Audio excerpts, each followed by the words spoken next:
நமச்சிவாய சிவாய நம. அனைத்து தமிழ் உள்ளங்களுக்கும் கனிவான வணக்கங்கள்.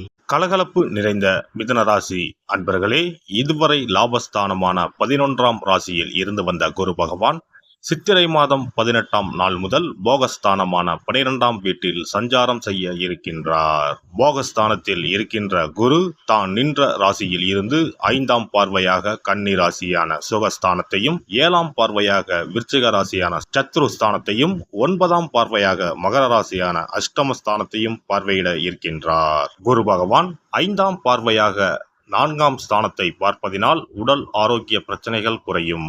புதிய வீடு மற்றும் மனை வாங்குவது சார்ந்த எண்ணங்கள் கைகூடி வரும். சொகுசு வாகனங்களை வாங்கி மகிழ்வீர்கள். பயணம் சார்ந்த எண்ணங்கள் சாதகமாக அமையும். உறவினர்களின் வழியில் சுப செய்திகளும் மகிழ்ச்சியான தருணங்களும் ஏற்படும். குரு பகவான் 7ஆம் பார்வையாக 6ஆம் ஸ்தானத்தை பார்ப்பதினால் எதிராக இருந்தவர்கள் பற்றிய புரிதல்கள் ஏற்படும். செயல்பாடுகளில் துரிதம் உண்டாகும். கால்நடை பணிகளில் ஒருவிதமான ஈர்ப்புகள் ஏற்படும். எதிர்பார்த்த சில உதவிகள் சாதகமாக அமையும். உடன் இருப்பவர்களின் தனிப்பட்ட விஷயங்களில் தலையிடுவதை குறைத்துக் கொள்ளவும். கடன் சார்ந்த விஷயங்களில் சிந்தித்து முடிவெடுப்பது நல்லது.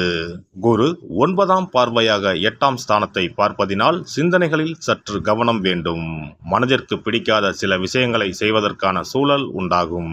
எதிர்பாராத சில புதிய வாய்ப்புகள் உண்டாகும். சமூகம் தொடர்பான பணியில் உயர்வு ஏற்படும். மருத்துவ பொருட்களால் ஆதாயம் அடைவீர்கள். காப்பீட்டு துறைகளில் இருப்பவர்களுக்கு முன்னேற்றம் ஏற்படும்.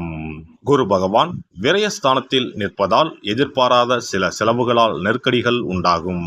சுபகாரிய விஷயங்களில் பொறுமை வேண்டும். கணவன் மனைவிக்கு இடையே வாக்குவாதங்கள் ஏற்பட்டு நீங்கும். வியாபாரம் நிமித்தமான வளர்ச்சிகள் அதிகரிக்கும். சகோதரர்களின் வழியில் அனுசரித்து செல்லவும். மனதில் நினைத்த பணிகளை முடிப்பதில் புதிய அனுபவம் கிடைக்கும். அரசு காரியங்களில் எதிர்பார்த்த சில பணிகள் தாமதத்திற்கு பின்பு நிறைவேறும். உடல் ஆரோக்கியத்தில் ஏற்ற இறக்கமான சூழல் ஏற்படும். குரு பகவான் கிருத்திகை நட்சத்திரத்தில் சஞ்சரிக்கும் போது நினைத்த பணிகளை செய்து முடிப்பதில் அலைச்சல்கள் ஏற்படும். உடல் ஆரோக்கியத்தில் ஏற்ற இறக்கம் உண்டாகும். உடன் பிறந்தவர்களிடத்தில் கருத்து வேறுபாடுகள் ஏற்படும். வியாபாரத்தில் முதலீடு தொடர்பான விஷயங்களில் சற்று கவனத்தோடு இருப்பது நல்லது. உத்தியோகத்தில் திருப்தியற்ற சூழல் உண்டாகும். குரு பகவான் ரோகிணி நட்சத்திரத்தில் சஞ்சரிக்கும் போது கணவன் மனைவிக்கிடையே கருத்து வேறுபாடுகள் ஏற்படலாம். பண விஷயத்தில் மற்றவர்களை நம்பி செயல்படுவதை தவிர்ப்பது நல்லது. ஜாமீன் தொடர்பான செயல்களில் ஈடுபடாமல் இருப்பது மன அமைதியை கொடுக்கும். மற்றவர்களின் தனிப்பட்ட விஷயங்களில் கருத்துக்கள் கூறுவதை தவிர்க்கவும். வியாபாரத்தில் சிறு சிறு மந்தநிலையும் தேக்கமும் ஏற்படும். வெளியூர் பயணங்களால் கையிருப்புகள் குறையும். கல்வி தொடர்பான விஷயங்களில் ஆர்வமின்மை உண்டாகும். குரு பகவான் மிருகசிரீச நட்சத்திரத்தில் சஞ்சரிக்கும் போது எதிலும் சிந்தித்து செயல்படுவது நல்ல மதிப்பை உருவாக்கும். நெருக்கமானவர்களிடத்தில் புரிதல் அதிகரிக்கும். நினைத்த செயல்களை செய்வதில் செயல்களின் தன்மை அறிந்து முடிவெடுப்பது நல்லது. உடல் ஆரோக்கியம் தொடர்பான விரயங்கள் ஏற்படும். வியாபார பணிகளில் எதிர்பார்த்த லாபம் கிடைப்பதில் தாமதம் உண்டாகும். நண்பர்களுடன் வெளியூர் பயணங்கள் சென்று வருவீர்கள். குரு பகவானின் வக்கரகால சஞ்சாரத்தின் போது வரவுகளில் இருந்து வந்த நெருக்கடிகள் குறையும். சுபகாரிய எண்ணங்கள் கைகூடி வரும். மனதிற்கு விருப்பமான செயல்களை செய்து முடிப்பீர்கள். வியாபாரத்தில் இருந்து வந்த முடக்க நிலையில் சில மாற்றங்கள் உண்டாகும். இறை சார்ந்த பயணங்கள் மேற்கொள்வதற்கான சூழல் உண்டாகும். இந்த குரு பெயர்ச்சியால் பெண்களுக்கு உண்டாகும் பலன்கள்: நெருக்கமானவர்களின் தேவைகளுக்காக கடன் வாங்குவதை குறைக்கவும். அலட்சியமின்றி செயல்படுவது காரிய அனுகூலத்தை ஏற்படுத்தும். நீண்ட நாள் இழுபறியாக இருந்து வந்த சில வரவுகள் கிடைக்கும். தடைப்பட்ட காரியம் விரைவில் நடைபெறும். சில அனுபவத்தின் மூலம் மனதளவில் மாற்றம் ஏற்படும். தாய் வழியில் அனுசரித்து செல்லவும். குறித்த நேரத்திற்குள் பணிகளை முடிப்பது பல சிக்கல்களை தவிர்க்கும். எதிர்பாலின மக்களுடன் பழக்க வழக்கத்தை குறைத்துக் கொள்ளவும். மாணவர்கள் கல்வியில் சற்று கவனத்தோடு இருப்பது நல்ல மதிப்பெண்களை பெற வழிவகுக்கும்.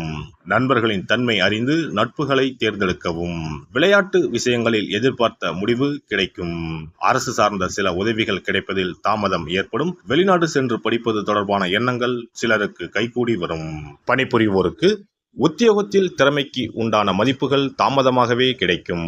அலுவலகத்தில் இருந்து வந்த சிக்கல்கள் குறையும். வெளிநாடு சென்று பணிபுரிவதற்கான வாய்ப்புகள் உண்டாகும். உடன் இருப்பவர்களால் பொறுப்புகள் அதிகரிக்கும். சக பணியாளர்கள் இடத்தில் அனுசரித்து செல்லவும். இடமாற்றம் சார்ந்த எண்ணங்கள் கைகூடி வரும். வியாபாரிகளுக்கு வியாபாரத்தில் கிடைக்கும் சிறு வாய்ப்புகளை பயன்படுத்திக் கொள்வது உயர்வை உருவாக்கும். கூட்டாளிகள் இடத்தில் சூழ்நிலை அறிந்து கருத்துக்களை பகிர்ந்து கொள்ளவும். வியாபாரத்தில் இருந்து வந்த மந்த நிலைகள் மாறும். புதிய முதலீடுகளில் சிந்தித்து செயல்படுவது நல்லது. எதிர்பாராத சில பயணங்களால் அலைச்சல்கள் ஏற்படும். உறவினர்களின் வழியில் எதிர்பார்த்த சில உதவிகள் கிடைக்கும். நம்பிக்கையானவர்கள் பற்றிய புரிதல் அதிகரிக்கும். வழக்கு தொடர்பான விஷயங்களில் பொறுமையோடு செயல்படவும். கலைத்துறையில் இருப்பவர்கள் எதிர்காலம் சார்ந்து தெளிவான சில முடிவுகளை எடுப்பீர்கள். புதுமையான படைப்புகளுக்கு ஆதரவான சூழல் உண்டாகும். அரசு வழியில் மதிப்புகள் உயரும். சாமர்த்தியமாக செயல்பட்டு பழைய பிரச்சனைகளை தீர்ப்பீர்கள். அரசியல்வாதிகளை பொறுத்தவரை எதிர்பார்த்த பொறுப்புகள் கிடைப்பதில் சிரமங்களும் சிறு சிறு விரயங்களும் ஏற்படும். உடன் ஈர்ப்பவர்களிடம் தனிப்பட்ட விஷயங்கள் பகிர்வதை தவிர்க்கவும். நடைபெற இருக்கின்ற குரு பெயர்ச்சியால் பயணங்களால் அனுகூலங்களும் எதிர்பார்த்த சில உதவிகளும் பல நாள் பிரச்சனைகளுக்கு தீர்வுகளும் ஏற்படும். உடன் ஈர்ப்பவர்களின் தனிப்பட்ட விஷயங்களில் கருத்துக்கள் கூறுவதையும் அதிக உரிமை கொள்வதையும் குறைத்துக் கொள்வது நல்லது. செவ்வாய் கிழமைகளில் வராகி அம்மனுக்கு நெய் தீபம் ஏற்றி வணங்கி வர காரிய அனுகூலமும் வெற்றியும் கிடைக்கும்.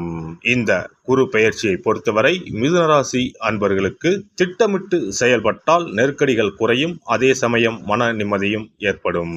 குரு பெயர்ச்சிக்கான சிறப்பு பரிகாரம். வியாழக்கிழமை விரதம் இருக்கும் முறை. வியாழக்கிழமை அன்று அதிகாலையில் எழுந்து குளித்து மஞ்சள் நிற ஆடை அணிந்து விரதம் இருக்க வேண்டும். அருகிலுள்ள கோவிலின் நவகிரக சன்னதிக்கு சென்று குரு பகவானுக்கு சந்தனம், மஞ்சள் போன்றவற்றை கொண்டு அபிஷேகம் செய்ய வேண்டும். பிறகு குங்குமப்பூ கலந்த பசும்பாலை கொண்டு குரு பகவானுக்கு அபிஷேகம் செய்து வழிபட வேண்டும். மஞ்சள் நிற பூக்கள் சாற்றி மஞ்சள் நிற இனிப்புகளை நைவேத்தியம் செய்து வழிபட வேண்டும்.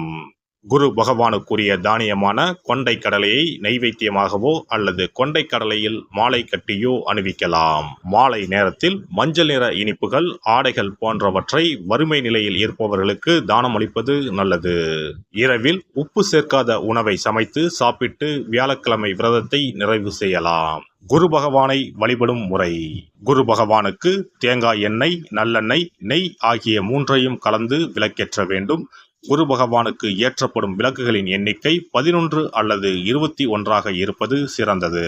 குரு பகவானுக்கு பிடித்த மலர்கள் முல்லை, மல்லிகை. ஆகையால் அவருக்கு முல்லை அல்லது மல்லிகை மாலையை அணிவித்து கொண்டை கடலையை படைத்து வழிபடுவது சிறந்தது. குரு பகவானுக்குரிய வளர்பிறை வியாழக்கிழமை விரதத்தை முறையாக மேற்கொள்பவர்களுக்கு வாழ்வில் பல யோகங்கள் ஏற்படும். சரியான காலத்தில் திருமணம் நடக்கும். ஜாதகத்தில் குரு கிரக தோஷம் இருப்பவர்கள் இந்த விரதத்தை கடைபிடிப்பதால் தோஷங்கள் நீங்கும். தொழில் வியாபாரங்களில் சரியான வருமானங்கள் இல்லாதவர்கள், குடும்ப பொருளாதார நிலை சிறப்பாக இல்லாதவர்கள் இந்த விரதத்தை மேற்கொள்வதால் குரு பகவானின் அருள் கிடைக்கப்பெற்று தொழில் வியாபாரங்களில் செல்வ வளம் பெருகும். மேலும் எதிர்பாராத சிறந்த வாழ்க்கை உண்டாகும்.